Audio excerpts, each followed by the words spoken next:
So guys నేను వచ్చేసి ఇప్పుడైతే హరిశ్చంద్ర ఘాట్లో అవుతున్నాను.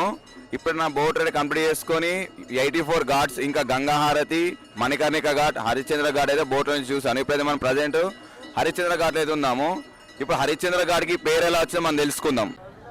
చూసారు కదా, మన డే 2లో అయితే 7 టెంపుల్స్ ఇంకా రాజేంద్ర ప్రసాద్ ఘాట్ ఇంకా పిండాలు అవి కవర్ చేసాం కదా. డే 3లో వచ్చేసి మీరున్న స్టే నుంచి ఏ ఘాట్ దగ్గర ఉందో ఆ ఘాట్ దగ్గరికి అయితే వచ్చి బోట్ తీసుకోవచ్చు. నాకైతే హనుమాన్ ఘాట్, హరిశ్చంద్ర ఘాట్, శివాల ఘాట్ అయితే నాకు దగ్గరలో ఉంది. నేను ఇక్కడికి వచ్చి బోటింగ్ అయితే చేస్తున్నాను ఇప్పుడు. Hi friends, welcome to our channel Shiva Sircilla 09 days Kashi యాత్ర. ఈరోజు డే 3 అయితే ఇప్పుడైతే మనం హనుమాన్ ఘాట్ దగ్గర అయితే ఉన్నాం. ఇదే వచ్చేసి హనుమాన్ ఘాట్. ఇవన్నీ కనిపిస్తున్నాయి కదా, ఇవైతే మొత్తం ఘాట్స్ అన్నమాట. మనమైతే ప్రజెంట్ ఇప్పుడు హరిశ్చంద్ర ఘాట్ దగ్గర ఉన్నాము. చెప్పాను కదా హరిశ్చంద్ర ఘాట్ అని, ఇదే హరిశ్చంద్ర ఘాట్ అన్నమాట. మనకి మణికర్ణిక ఘాట్తో పాటు హరిశ్చంద్ర ఘాట్లో కూడా మన డెడ్ బాడీ అదే శవాన్ని అయితే కాలేస్తారు. సో చూడండి, చూపిస్తాం మీకు కూడా.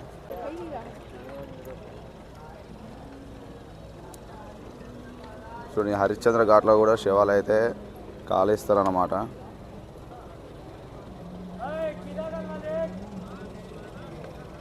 చూసిరు కదా ఈ కట్టలు ఇక్కడికి శవాలకి ఒక్క శవానికి వచ్చేసి 10 క్వింటల్ నుంచి 5 క్వింటల్ అని పడుతుంది అన్నమాట. ఒక్క క్వింటల్కి 450 రూపాయలు. ఇక్కడ చూడండి 1, 2, 3 అక్కడ ఇంకొకటి అయితే రెడీ అవుతుంది. మణికర్ణిక ఘాట్తో సహా ఇక్కడ కూడా శవాలను అయితే కాలేస్తారు. ఇక్కడైతే ఒక స్టోరీ ఉంది, స్టోరీ మనం అయితే తెలుసుకుందాం. హరిశ్చంద్ర ఘాట్ అయితే చూసినాం కదా, ఇప్పుడైతే మనం బోటింగ్కి వెళ్దాం. బోటింగ్కి వెళ్ళి ఏమేమి ఘాట్స్ కవర్ చేసామో చూసి గంగా హారతి చూసి వద్దాం, ఓకేనా? మీరైతే చూసారు కదా, ఏ ఘాట్ దగ్గర సరే బోట్స్ ఉంటాయి. మీరు బోట్స్ తీసుకుని అన్ని ఘాట్స్ అయితే తిరగచ్చు. అలాగే ఒక్కొక్క బోట్కి ఒక్కొక్క ప్రైజ్ ఉంటుంది. మీరు తీసుకున్న బోట్ని బట్టి వాళ్ళు అన్ని ఘాట్స్ ఇస్తారు. మనం ఎంత బార్గింగ్ చేస్తే అంత తక్కువకి వస్తారు మనకి. జై భోలేనాథ్. ఇదే నేను ఎక్కిన బోట్ అయితే. ఇప్పుడైతే మనం ప్రజెంట్ ఫస్ట్ స్టార్టింగ్ కాడికి అయితే వెళ్ళిపోతున్నాం.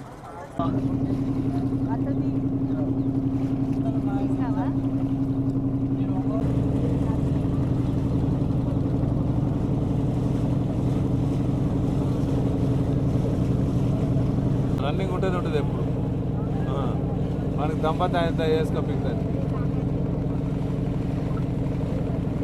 ఇది వచ్చేసి వారణాసిలో ఫస్ట్ ఘాట్, ఇదే హస్సీ ఘాట్.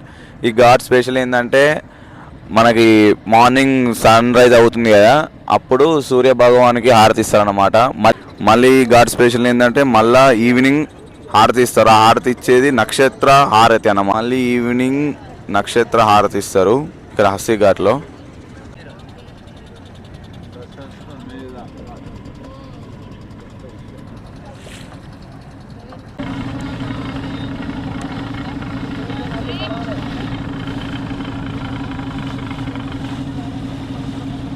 ఇక్కడ నుంచి మొదలు పెడితే అక్కడి వరకు, ఆ చివరి వరకు కూడా మొత్తం ఘాట్సే. ఇవన్నీ మొత్తం 84 ఘాట్స్ ఉంటాయి.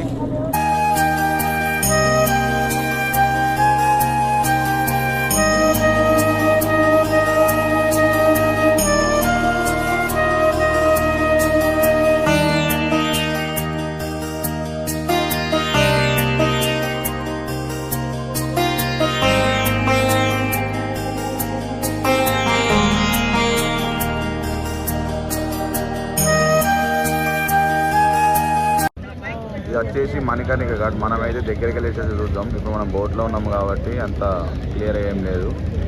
మనం దగ్గరికి వెళ్ళేసి చూద్దాం మనం మణికర్ణిక ఘాట్ని. చూసారు కదా, ఇదే మనం మణికర్ణిక ఘాట్. ఇక్కడ 24 అవర్స్ సేవలు కాలుతూనే ఉంటాయి. ఇక్కడ ఇంకా మరియు హరిశ్చంద్ర ఘాట్లో ఇక్కడైతే మెయిన్, ఇంకా హరిశ్చంద్ర ఘాట్ కానీ ఇది ఇంకా మెయిన్ మణికర్ణిక ఘాట్. ఇదే మనం మెయిన్ ఘాట్. ఇది మన కాశీలో మెయిన్ ఘాట్ అంటే మణికర్ణిక ఘాట్. ఈ ఘాట్ పేరంటూ తెలియని వ్యక్తి ఉన్నారు అసలు మన కాశీకి వచ్చిన వాళ్ళైతే.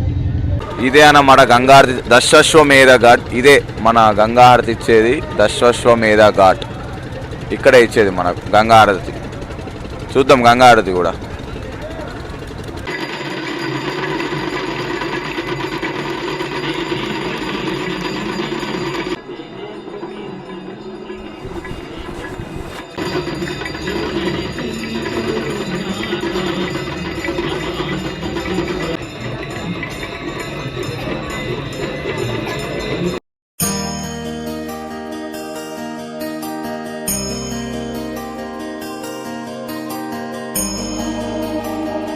సో గాయస్ చూసారు కదా, నాదైతే బోట్ రైడ్ అది అయిపోయింది. బోట్ రైడ్లో Manikarnika Ghat, Harishchandra Ghat. So guys present నేను వచ్చేసి హరిశ్చంద్ర ఘాట్ ఉన్నాను. అసలు ఈ హరిశ్చంద్ర ఘాట్కి పేరు ఎలా వచ్చిందంటే, మనకు సత్య హరిశ్చంద్ర గురించి తెలిసే ఉంటుంది. అతను తన భార్యను, తన రాజ్యాన్ని వదిలిపెట్టుకొని ఇక్కడ కాటికాపరిగా చేసేవాడు. తన గురువుకి ఇచ్చిన మాట కోసం తన భార్యను, తన రాజ్యాన్ని వదులుకొని ఇక్కడ కాటికాపరిగా చేసేవాడు. అందుకని ఈ ఘాటికి హరిశ్చంద్ర ఘాట్ అనే పేరు వచ్చింది.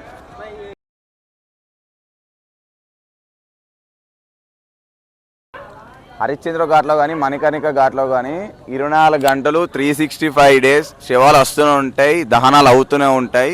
ఎందుకంటే మణికర్ణిక ఘాట్లో అయినా హరిశ్చంద్ర ఘాట్లో అయినా అసలు ఎందుకు ఇన్ని శవాలు వస్తున్నాయంటే, ఇక్కడ చనిపోతే లేదా ఇక్కడ దహనం చేస్తే సాక్షాత్తు పరమశివుడు ఉంటాడని, మోక్షం కలుగుతుందని దహనం చేస్తారు. ఆ మణికర్ణిక ఘాట్లో అయినా హరిశ్చంద్ర ఘాట్లో అయినా. ఇది ఈ ఘాటు స్టోరీ.